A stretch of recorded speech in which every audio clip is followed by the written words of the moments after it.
Aleluia, Deus! Viver um lugar na mesa, onde nós não me chegou na mão, começa, gritou, já tomou minha mesa. Aleluia, glória a Deus! Toda honra,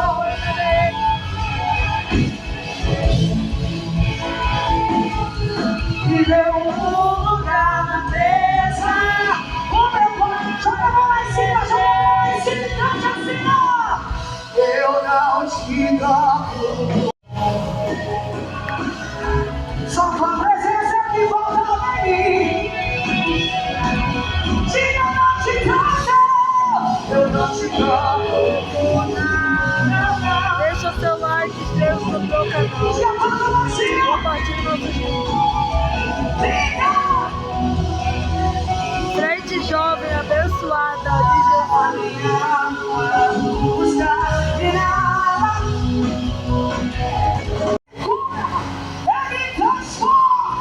Aleluia, Deus! Não larga esse Deus. Não abandona esse Deus. Fica juntinho nele. E com ele você está garantido, protegido.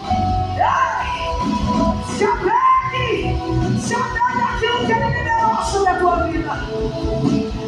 E hoje eu estou aqui, careca, depois da radioterapia e da quimioterapia. Levou embora meu cabelo, mas a minha vida hoje louva ao Senhor.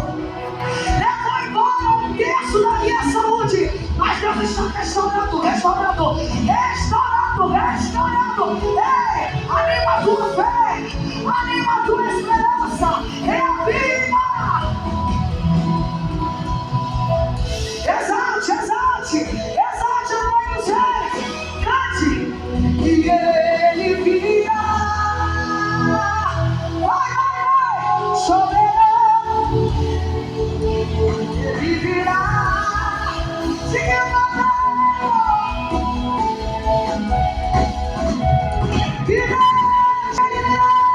ele virá, levanta a cantora, soberano, eu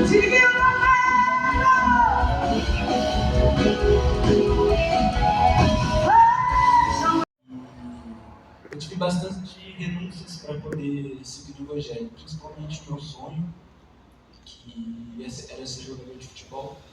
Então, no meu melhor momento como jogador, eu tive que renunciar isso para poder viver o ministério de Deus. Então, eu acho que é forte, às vezes, falar de testemunho, porque quando a gente acha que a gente está no caminho certo, Deus vem e fala, não, filho, volta para trás, que o seu caminho é outro. E graças a Deus hoje eu vivo meu ministério é maravilhoso, não tenho o que falar, não tenho nenhuma, como eu posso dizer, não é reclamação, mas algo que remorso é a falta, porque não faz falta. Eu sei que o amor de Deus sempre supriu isso. Exatamente, nenhuma frustração, porque a minha renúncia fez com que eu conhecesse Deus verdadeiramente. Às vezes eu vejo quando se eu ficasse na minha profissão, né, que eu queria minha profissão tão sonhada, eu não teria conhecido Jesus da forma que eu conheci, e hoje eu posso dizer que eu conheço Ele verdadeiramente. Como vocês falaram de testemunho, né, eu queria voltar um pouquinho para vocês serem pontuais em como foi esse encontro de vocês com o Senhor.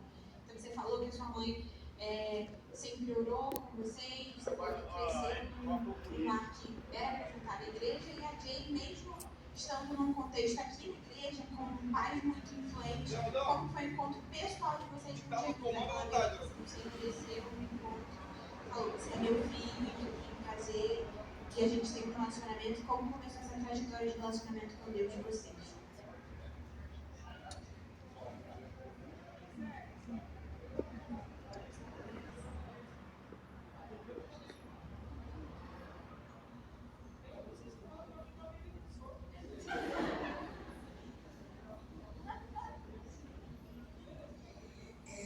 Sobre eu ter reconhecido Deus como meu único e suficiente Salvador, onde ele se apresentou para mim foi quando eu vi a minha mãe sofrendo por conta de tudo aquilo que meu pai fazia devido às práticas de pecado, e saber que eu tinha uma fé e ela me ensinava sobre isso. E num dado momento eu falei para Deus: mostra para mim que o Senhor é Deus que ouve as minhas orações. Mostra para mim que eu não estou orando para uma parede, porque até então eu ouvia, minha mãe orava, mas a vida do meu pai não mudava.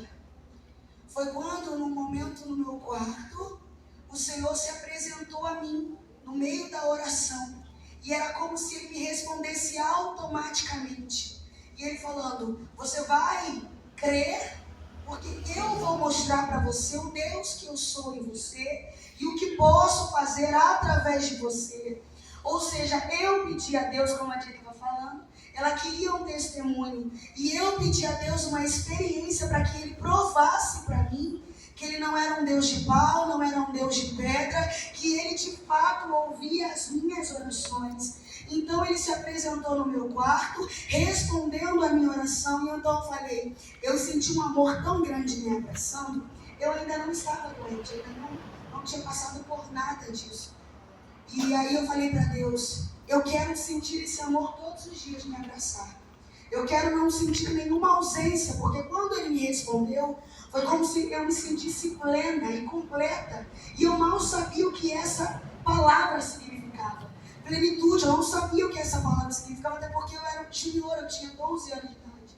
Então eu falei para Deus, eu quero sentir esse amor todos os dias. Foi quando o amor dele me encontrou, ele me fez sentir esse amor. Tive as minhas experiências, mas vou deixar para a próxima pergunta.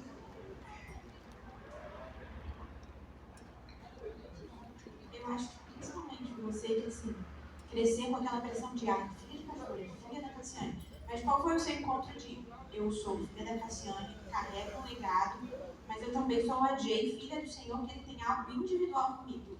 Diferente, assim, diferente do que aconteceu com seus pais. Bem,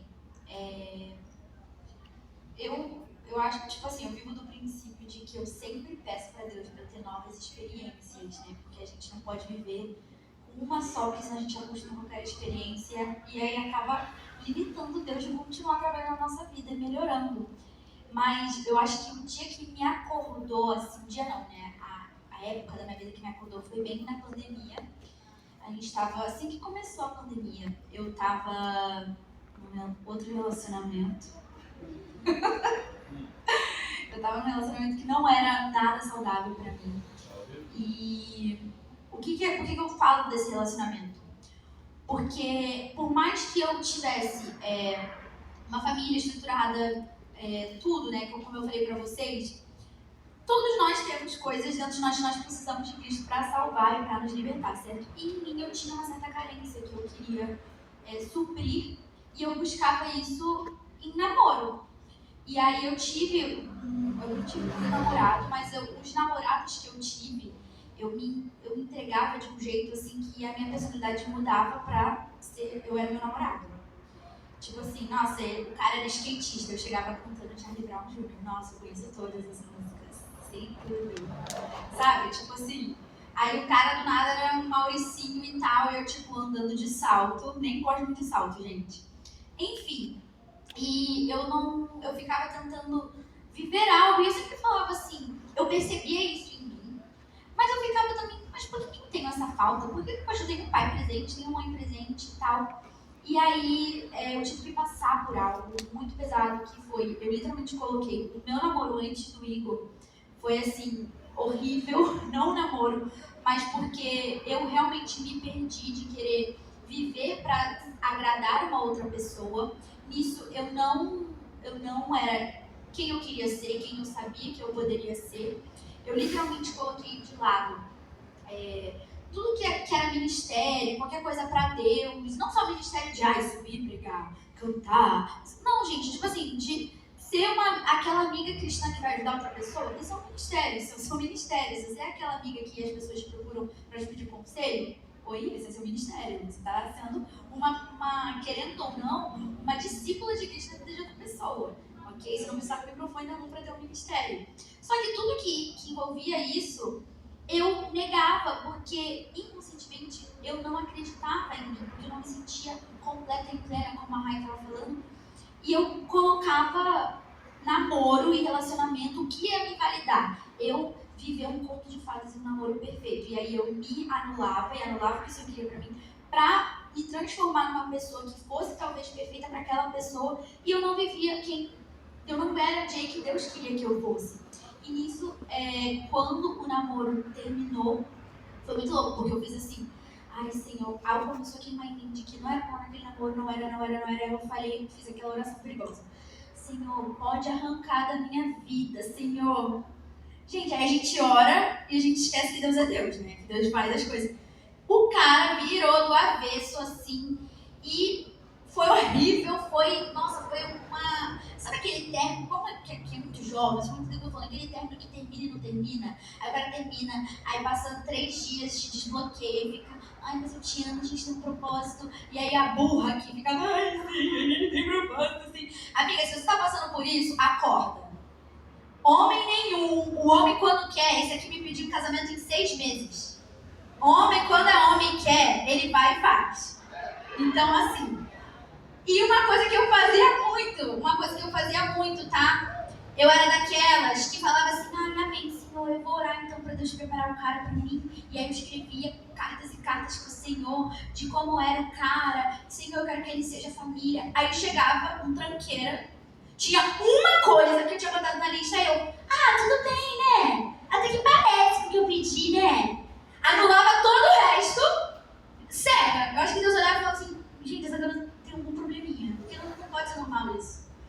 E a gente faz isso, cara. Eu sei, amiga, que você tá fazendo isso também, e hoje eu sair daqui sem fazer mais isso. Vamos acordar. Mas isso que acontecia muito e me levava a colocar relacionamento e outras pessoas num pedestal muito grande na minha vida. E quando eu despertei pra isso, foi quando eu saí desse relacionamento. Realmente os dois queriam terminar, mas foi muito difícil ali. Mas aí eu percebi que aquilo era um ídolo, porque eu entrei numa depressão muito profunda por causa desse término. Só que era um negócio muito louco, porque eu queria terminar. Eu também não queria estar mais naquele relacionamento. Por que eu tava deprimida? Gente, eu emagreci 14 quilos. Eu tenho o tamanho de uma criança de 10 anos, com 27 anos. Imagina, eu emagrecendo, desse corpo que eu tô agora, põe aí, menos 12 quilos. Não era normal, não era natural pra minha saúde, não era bom. Então, tipo assim, eu entrei numa escassez ali, que foi quando eu tive que entender que ou eu me posicionava para ser quem o Senhor queria que eu fosse, eu ia viver o resto da minha vida tentando criar uma personagem para agradar os outros, sabe? E ali Deus meio que falou completamente para mim que isso nasceu de uma falta minha de querer me conectar com Ele, por sempre eu me colocar nesse lugar de filha da... Não sairia dali.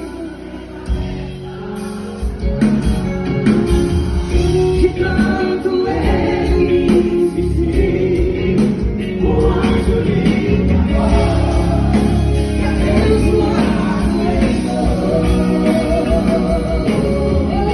Preciso de uma bênção, eu não vou sair daqui, vou sair.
uma herança incorruptível que o fogo não pode